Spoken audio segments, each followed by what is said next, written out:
Hello students, study time channel में आप सभी का स्वागत है। आज हम कक्षा 8 विषय विज्ञान तिथि 28 अक्टूबर 2021 का कार्यपत्रक 27 यानी कि वर्कशीट 27 करने जा रहे हैं। यह वर्कशीट हमें शिक्षा निदेशालय राष्ट्रीय राजधानी क्षेत्र दिल्ली से प्राप्त हुई है। बेटा, इस वर्कशीट में हम प्रकाश के बारे में जानकारी प्राप्त करेंगे। तो चलिए स्टार्ट करते हैं। आज हम समतल दर्पण में बनने वाले प्रतिबिंब के लक्षणों के बारे में जानेंगे। समतल दर्पण कौन से होते हैं? जो बिल्कुल समतल होते हैं, जैसे कि आप अपने घर में शीशा या दर्पण देखते हो ना, तो वो जो है समतल दर्पण होते हैं। तो ठीक है, यहाँ पे देखते हैं हम उनके प्रतिबिंब जो है वो कैसे बनते हैं। समतल दर्पण द्वारा बनने वाले प्रतिबिंब के लक्षण। पहला क्या है? प्रतिबिंब दर्पण के पीछे उतनी ही दूरी पर दिखाई देता है जितनी दूरी पर वस्तु सामने रखी होती है। आप देखो कि आप दर्पण के सामने खड़े हो, अगर आप अपनी उंगली बिल्कुल दर्पण के साथ टच कर रहे हो तो आपका प्रतिबिंब भी कैसा बनता है? वो उंगली जो है वो दर्पण के साथ टच कर रहा है। अगर आप दर्पण से थोड़ा दूर खड़े हो तो आपका जो प्रतिबिंब है वो भी दर्पण से थोड़ी दूरी पर बनता है। ठीक है, तो इसमें ये हो गया कि जितनी दूरी पर दिखाई देता है, जितनी दूरी पर वस्तु सामने रखी होती है, प्रतिबिंब जो है उतनी ही दूरी पर हमें नज़र आता है। प्रतिबिंब सीधा और बिंब के आकार का होता है।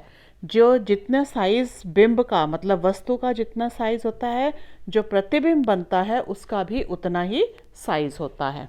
तो यह कैसा होता है? सीधा बनता है और बिंब के आकार का होता है। प्रतिबिंब को पर्दे पर प्राप्त नहीं किया जा सकता, अतः यह आभासी बनता है। प्रतिबिंब कैसा होता है? समतल दर्पण का आभासी होता है। आभासी का मतलब क्या है? प्रतिबिंब जो है वो पर्दे पे ना बनकर कहीं और बनता है।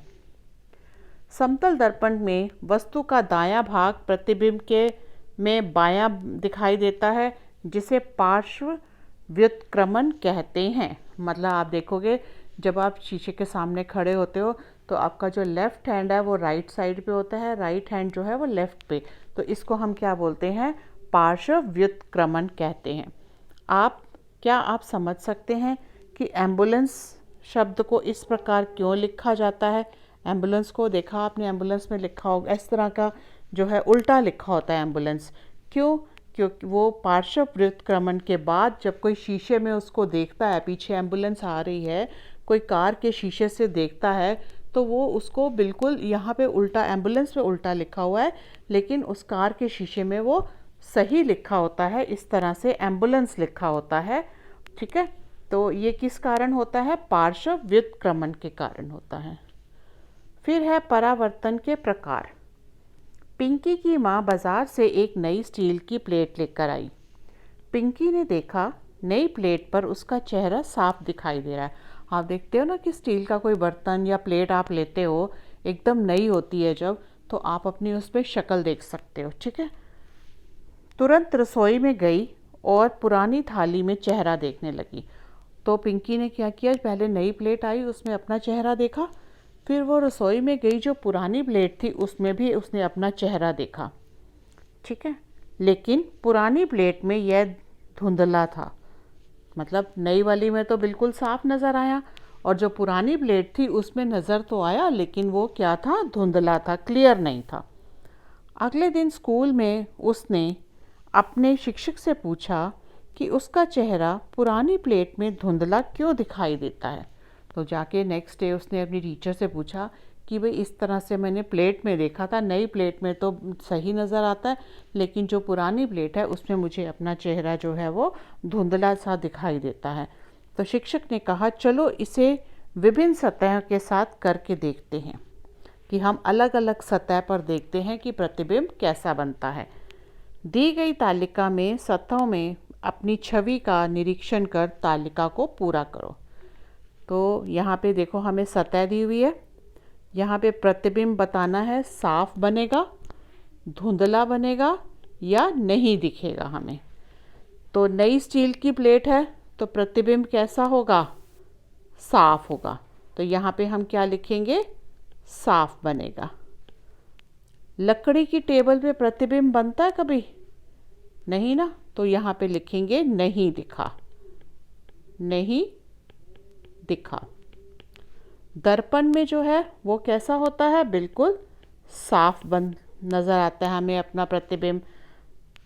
फिर पानी से भरी बाल्टी में क्या होता है, धुंधला सा नज़र आता है, बिल्कुल साफ जो है वो आपको अपना प्रतिबिंब नज़र नहीं आएगा। आप घर पे भी कर सकते हो, पानी की बाल्टी में अपना चेहरा देखने की वो कोशिश करो, तो मैं अपना चेहरा जो है वो क्लियर नहीं नज़र आएगा, थोड़ा सा धुंधला नज़र आएगा। दीवार पे हमें क्या होगा, दिखाई नहीं देगा, नहीं दिखा। ठीक है, तो यहाँ पे आ जाएगा नहीं दिखा। फिर है चिकनी टाइल्स। चिकनी टाइल्स पे अगर तो बहुत ज़्यादा चिकनी है तो हमें साफ नज़र आ जाएगा। अगर उसमें कुछ गंदगी या ज़्यादा चिकनी नहीं है तो हमें वो धुंधला भी नज़र आ सकता है, मतलब उसमें साफ भी नज़र आ सकता है और धुंधला भी नज़र आ सकता है। तो आइए अब हम इसके जो क्वेश्चंस हैं वो करने की कोशिश करेंगे। पहला प्रश्न है, समतल दर्पण द्वारा बनने वाले प्रतिबिंब के कोई 4 लक्षण लिखिए। तो आप यहाँ से ये 4 लक्षण जो है वो लिख देंगे जो मैंने अभी आपको समझाए थे। तो ये हो गया आपका क्वेश्चन नंबर 1। फिर है, अंग्रेजी वर्णमाला के वो अक्षर लिखिए जिनके प्रतिबिंब बिल्कुल उन्हीं की तरह बनते हैं। तो आप ए से स्टार्ट कीजिए, देखते जाइए, मतलब जो सममित होंगे ना, सिमेट्रिकल होंगे जो अक्षर, उनमें क्या होगा, उनका प्रतिबिंब जो है बिल्कुल उन्हीं की तरह ही बनेगा। जैसे ए वर्ड है, ठीक है, बी नहीं होगा, सी नहीं है, डी नहीं है, ई एफ जी नहीं है, फिर एच आ जाएगा, एच के बाद आई, जे नहीं होगा, के एल एम एन ये नहीं होंगे, एम भी हो सकता है, एम एन नहीं होगा, फिर ओ जो है वो हो जाएगा, पी भी नहीं, क्यू आर एस नहीं, टी लिख सकते हैं हम, टी, ठीक है, यू भी लिख सकते हैं, वी भी हो सकता है, डब्ल्यू, एक्स, ठीक है, एक्स, वाई नहीं होगा, जेड भी नहीं होगा, ठीक है। तो इनमें से कोई भी आप जो है वो लिख सकते हो।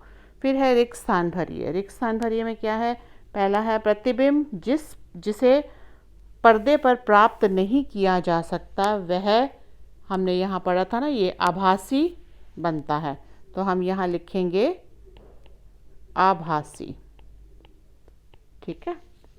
नेक्स्ट है, समतल दर्पण के में वस्तु का दायां भाग प्रतिबिंब का डैश दिखाई देता है, प्रतिबिंब का बायां दिखाई देता है।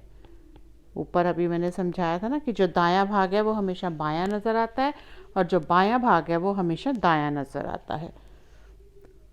फिर है क्वेश्चन नंबर 4, दीप्त वस्तु क्या होती है। वह वस्तुएं जो अपने अंदर से प्रकाश उत्पन्न करती हैं उनको दीप्त वस्तुएं बोलते हैं। तो इसके कौन कौन से उदाहरण हो सकते हैं, एक तो चंद्रमा है और दूसरा, हाँ जी, सूर्य है एक तो, ठीक है, और दूसरा जो है वो आप सोच के बताइए, थोड़ा सा अपने माइंड पे प्रेशर डालिए और सोचिए कि कौन सी ऐसी वस्तु है जिसमें से खुद में से प्रकाश जो है वो निकलता है। एक तो मैंने आपको बता दिया सूरज, दूसरा जो है आप खुद सोचोगे और उसको लिखोगे, ठीक है बेटा। तो यहाँ इसी के साथ आपकी ये वर्कशीट कंप्लीट होती है। अगर आपको ये वर्कशीट अच्छी लगी है तो इसको लाइक और सब्सक्राइब ज़रूर कीजिए, और ताकि आने वाले, और बेल आइकन जो है उसको भी प्रेस कर दीजिए ताकि आने वाले जितने भी वीडियोस होंगे उनके नोटिफिकेशन आपको अपने मोबाइल पे मिल जाएंगे, ठीक है बेटा। Thank you.